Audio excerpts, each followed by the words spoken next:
what a beautiful Sunday, and what a beautiful Sunday to make a difference in someone's life.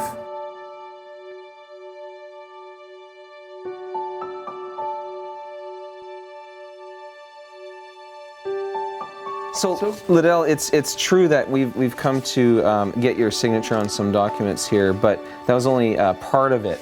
Okay. What we wanted to tell you today is that we know that the situation you're in you didn't ask for, and that you are, we think that you're a wonderful mother.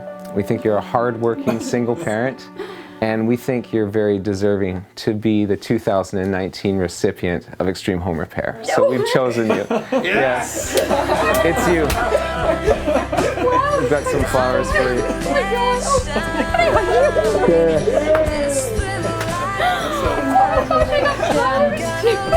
Congratulations.